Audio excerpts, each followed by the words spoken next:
আসসালামু আলাইকুম, স্বাগতম জানাচ্ছি বিবিসি নিউজ আন্তর্জাতিক সংবাদে। শুরুতেই সংবাদ শিরোনাম, এরপর বিস্তারিত। ইরানের ক্ষেপণাস্ত্র বৃষ্টিতে দিশাহারা ইসরায়েল, বহু হতাহত। বদলে যাচ্ছে যুদ্ধের সমীকরণ। ইরানের হামলায় শত শত ইসরায়েলি হতাহত। মধ্যপ্রাচ্যের জ্বালানি কেন্দ্র উড়িয়ে দেওয়ার পাল্টা হুমকি ইরানের। ইসরায়েলে তাণ্ডব চালানোর পর যুক্তরাষ্ট্র স্বীকার করল মোজতবা খামেনি জীবিত। দর্শক, এতক্ষণ শুনছিলেন সংবাদ শিরোনাম। এখন বিস্তারিত। আপনি যদি ইসরায়েলের ধ্বংস চান এবং মুসলিমদের পাশে থাকেন, তাহলে ভিডিওতে লাইক করে চ্যানেলটি অবশ্যই সাবস্ক্রাইব করে দিবেন এবং আপনার মূল্যবান মতামত অবশ্যই কমেন্টে লিখে জানিয়ে দিবেন। এখন বিস্তারিত। ইরানের ক্ষেপণাস্ত্র বৃষ্টিতে দিশাহারা ইসরায়েল, বহু হতাহত। ইসরায়েলের দফায় দফায় শক্তিশালী ক্ষেপণাস্ত্র হামলা চালাচ্ছে ইরান। একের পর এক ব্যালিস্টিক মিসাইলের বিস্ফোরণ ঘটছে অবৈধ ভূখণ্ডটির বিভিন্ন শহরে। ঘটছে ব্যাপক প্রাণহানি। হতাহত ও ক্ষতিক্ষতির তথ্য প্রকাশের নজিরবিহীন কড়াকড়ির মধ্যে ইতোমধ্যে ৬ জন নিহত ও শত শত আহত হওয়ার খবর প্রকাশ হয়েছে। তেল আবিবের আকাশ প্রতিরক্ষাব্যবস্থা ভেঙে পড়ায় এসব ঘটনা ঘটছে বলে সচেতন মহলের ধারণা। ইসরায়েলের ২ বড় ও গুরুত্বপূর্ণ শহর ডিমোনা ও আরাদে ব্যালিস্টিক মিসাইল দিয়ে তাণ্ডব চালিয়েছে ইরান। এতে কয়েক ডজন ভবন ধসে পড়েছে। স্থানীয় হাসপাতালে জরুরি অবস্থা ঘোষণা করা হয়েছে এবং স্থানীয় বিভিন্ন সড়কে শুধু অ্যাম্বুলেন্সের সাইরেন শোনা যাচ্ছে। বদলে যাচ্ছে যুদ্ধের সমীকরণ। ইরানের হামলায় শত শত ইসরায়েলি হতাহত।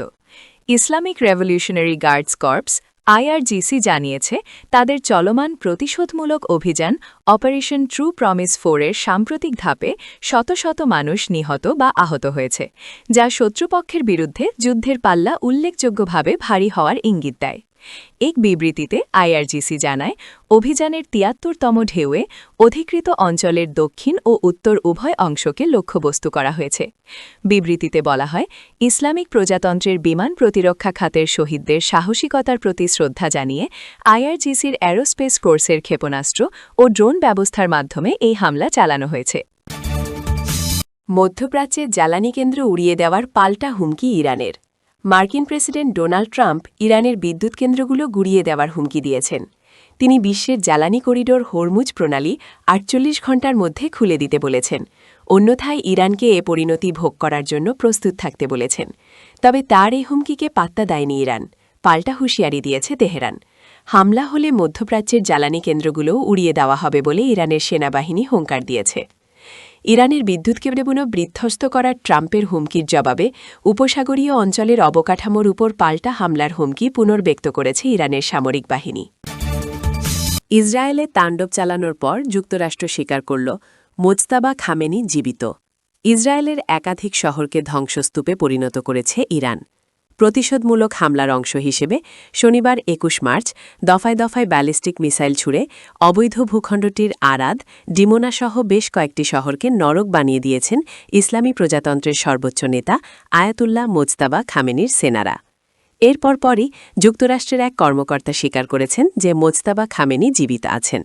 যদিও গত ২৮ ফেব্রুয়ারি ওয়াশিংটন ও তেল আবিব যৌথভাবে ইরানে আগ্রাসন শুরু করার পর থেকেই মার্কিন প্রেসিডেন্ট মোজতাবা খামেনির জীবিত থাকা নিয়ে সন্দেহ পোষণ করে আসছিলেন।